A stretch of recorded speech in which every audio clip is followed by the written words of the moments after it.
Hello guys, ഇന്നൊരു Sunday ഔട്ടിങ്ങിൻ്റെ വ്ളോഗാണ്. രാവിലെ ഒരു 8-ന് തന്നെ ഞങ്ങൾ വീട്ടിൽ നിന്ന് ഇറങ്ങി. ശ്രീനഗർ തന്നെ കേട്ടോ ഞങ്ങൾ താമസിക്കുന്നത്. ആദ്യം തന്നെ ഇവിടുത്തെ സ്പെഷ്യൽ ഡിഷായിട്ടുള്ള ഹരീസ കഴിക്കാൻ വേണ്ടി പോയി. ഞങ്ങൾ മുമ്പ് ഇവിടെ തന്നെയാണ് വന്നിട്ടുള്ളത്. പക്ഷേ ഇപ്പോൾ വിൻ്ററിൻ്റെ അവസാനമായത് കാരണം ഹരീസ ഷോപ്സ് ഒന്നും തുറന്നിട്ടില്ല. അങ്ങനെ ആദ്യത്തെ പ്ലാൻ തന്നെ കൊള്ളായി. അതുകൊണ്ട് ഞങ്ങൾ നേരെ ലാൽ ചോക്കിലേക്ക് വിട്ട്. രാവിലെ ആയത് കാരണം അധികം ടൂറിസ്റ്റുകളും തിരക്കൊന്നും ഇല്ല കേട്ടോ. അങ്ങനെ ഞങ്ങൾ നേരെ ഒരു ചായയും പിന്നെ എന്തോ പഫ്സ് പോലൊരു സംഭവം കഴിച്ചു. അതിൻ്റെ പേരൊന്നും എന്താണെന്ന് അറിയില്ല. ഇവിടെ തന്നെ ഒരുപാട് പ്രാവുകളൊക്കെ ഉണ്ട് കേട്ടോ. അങ്ങനെ ഞങ്ങൾ കുറേ ഫോട്ടോസും വീഡിയോസും ഒക്കെ എടുത്ത് കുറച്ച് നേരമൊക്കെ അവിടെ ഇരുന്നു. ഈ കാണുന്നതാണ് കേട്ടോ ലാൽ ചോക്കിലെ ക്ലോക്ക് ടവർ. പണ്ട് ഇവിടെയൊക്കെ ഒരുപാട് പ്രശ്നങ്ങൾ നടന്നിട്ടുണ്ടെന്ന് കേട്ടിട്ടുണ്ട്. എന്നാൽ ഇപ്പം ഇവിടെ ഫുള്ള് പോലീസും ആർമിക്കാരൊക്കെ ആയത് കാരണം ഒരു പ്രശ്നവുമില്ല. നമുക്ക് കുറച്ച് നേരമൊക്കെ കാമായിട്ട് ഇരിക്കാൻ പറ്റിയ ഒരു സ്പേസാണിത്.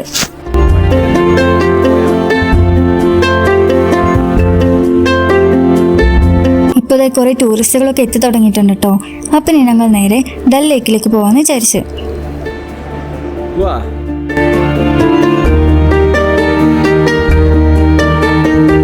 സൺഡേ ആയതുകൊണ്ടും ഇപ്പോൾ സീസൺ ആയതുകൊണ്ടും റോഡിലൊക്കെ നല്ല ട്രാഫിക് ഉണ്ടായിരുന്നു കേട്ടോ. ഫുൾ തിരക്കായിരുന്നു എല്ലായിടത്തും. ഡൽ ലേക്കിൽ ഇതേ ഷിക്കാരകളൊക്കെ ടൂറിസ്റ്റുകളെയും കൊണ്ട് പോകാൻ തുടങ്ങിയിട്ടുണ്ട് കേട്ടോ. ചൂടൊന്നുമില്ലല്ലോ, ഇപ്പം നല്ല വെയിലുണ്ട് കേട്ടോ. അപ്പോൾ ഇയാളുണ്ട് 100 രൂപയുടെ ഗ്ലാസ് ഉണ്ടായിരുന്നു. അങ്ങനെ നമ്മൾ വാങ്ങി വരണം.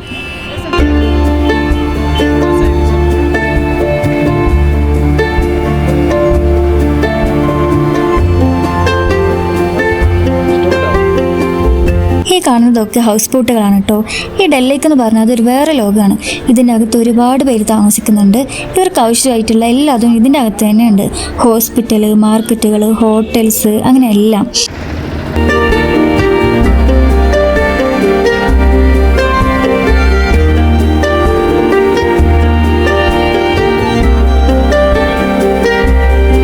നമ്മളെ കുട്ടികളൊക്കെ സൈക്കിളിലാണ് സ്കൂളിൽ പോകണമെങ്കിൽ ഇവിടുത്തെ കുട്ടികളൊക്കെ ഇതുപോലെ ശിക്കാരകളിലാണ് കേട്ടോ പോകുന്നത്.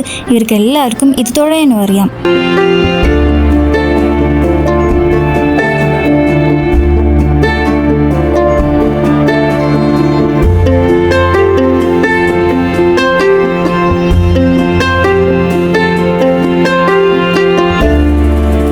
കാണുന്നത് ഒരു ഫ്ലോട്ടിംഗ് പോസ്റ്റ് ഓഫീസാണ് കേട്ടോ. ഇവിടെയും ഒരുപാട് ടൂറിസ്റ്റുകളൊക്കെ വരാറുണ്ട്. പക്ഷേ ഇന്ന് സൺഡേ ആയതുകൊണ്ടാണോ എന്ന് അറിയില്ല, ഇതിപ്പോൾ ക്ലോസ്ഡ് ആണ്.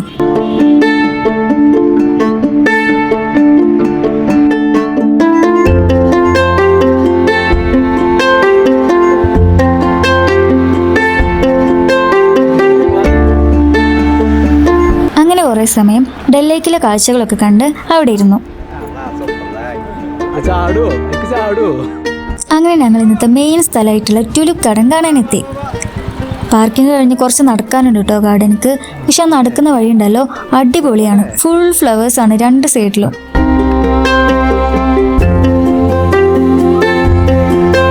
അവിടെ എത്തിയപ്പോഴോ ഫുൾ തിരക്ക്. കാരണം എന്താണെന്ന് വെച്ചാൽ വെറും 20 ദിവസം മാത്രമേ ഈ ഗാർഡൻ ഉണ്ടാവുള്ളൂ. ഒരാൾക്ക് 75 രൂപയാണ് കേട്ടോ ഫീ. അങ്ങനെ ക്യൂ ഒക്കെ നിന്ന് ഞങ്ങൾ നേരെ അകത്ത് കയറി. അകത്ത് കയറിയപ്പോഴോ വേറെ ഏതോ ഒരു ലോകത്തെത്തിയ പോലെ ഫുൾ ഫ്ലവേഴ്സ്, അതും പല കളറിലുള്ള ഫ്ലവേഴ്സും.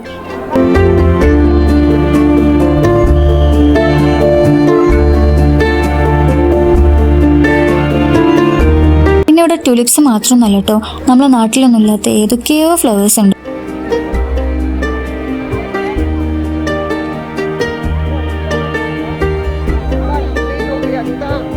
നമ്മൾ താമസിക്കുന്ന അവിടെയും 1-2 ട്യൂലിപ്സ് ഒക്കെ ഞാൻ കണ്ടിട്ടുണ്ട്. പക്ഷെ ഇത്രയധികം ട്യൂലിപ്സ് ഞാൻ ആദ്യമായിട്ടാണ് കാണുന്നത്.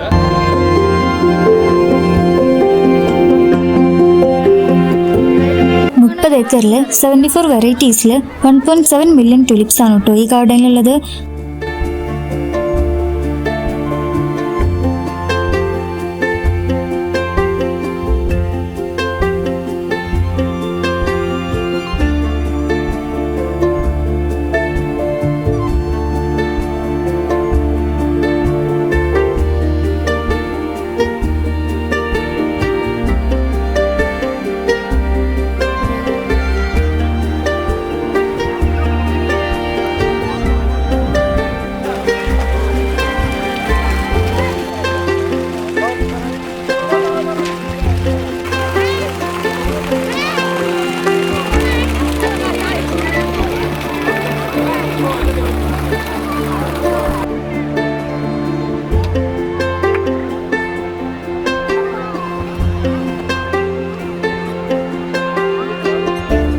അങ്ങനെ ഒരുപാട് സമയം ഗാർഡനിൽ നിന്ന ശേഷം നമ്മൾ നേരെ പുറത്തേക്ക് ഇറങ്ങി.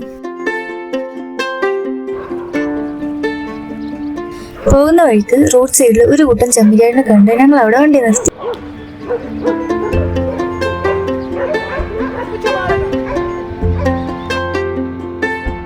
അടുത്ത ഞങ്ങൾ ഹസ്രത്ത് വാൽ മസ്ജിദിലോട്ടാണ് പോകുന്നത്.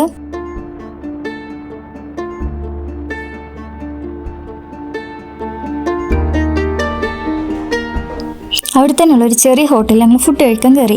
നമ്മുടെ നാട്ടിലെ സദ്യ പോലെ ഇവിടുത്തെ സ്പെഷ്യലാണ് വസ്വാൻ. അതിൽ ഒരു ഐറ്റമാണ് ഇട്ട് ഞങ്ങളിന്ന് കഴിച്ച്. അത് കഴിഞ്ഞ് ഞങ്ങൾ ഹസ്രത്ത് പാലിൻ്റെ മാർക്കറ്റിലോട്ട് ഇറങ്ങി.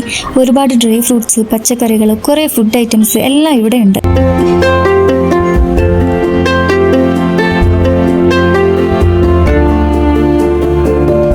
ഈ കാണുന്നതാണ് ഇവിടുത്തെ ഹൽവ പോലുള്ള ഒരു സീറ്റ്.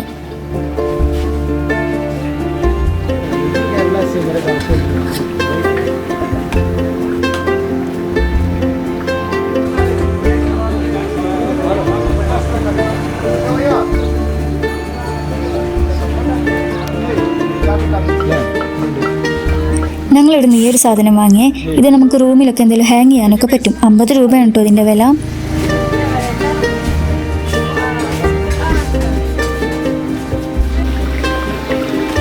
ഈ ഫ്രൈ ചെയ്യുന്നതാണ് കേട്ടോ ലോട്ടസ് സ്റ്റെം അഥവാ താമരൻ്റെ തണ്ട്. പിന്നെ അതുകൊണ്ട് തന്നെയുള്ള അച്ചാറാണ് കേട്ടോ ഈ കാണുന്നത്. ഇവരിനോട് ടേസ്റ്റ് ചെയ്യാനൊക്കെ പറയുന്നുണ്ട്. നമ്മളെ നാട്ടിൽ ഇതൊന്നും കഴിക്കില്ല, പക്ഷേ ഇവിടുത്തെ സ്പെഷ്യലാണ് കേട്ടോ ഇതൊക്കെ.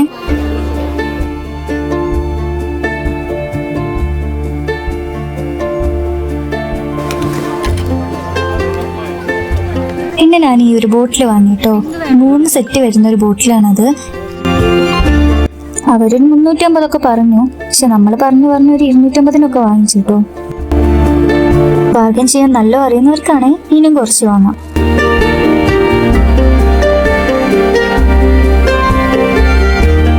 അങ്ങനെ ഇതേ ഞങ്ങൾ മസ്ജിദിന്റെ മുന്നിൽ എത്തിയിട്ടുണ്ട്. ഞങ്ങൾ ഇതിനു മുമ്പ് ഇവിടെ വന്നിട്ടുണ്ട്. ഇത്തവണ ഉള്ളിലോട്ടൊന്നും കയറിയിട്ടില്ല കേട്ടോ. ഇവിടെയും ഒരുപാട് പ്രാവുകളും അതിന് തീറ്റ കൊടുക്കാൻ ആളുകളും ഉണ്ട് കേട്ടോ.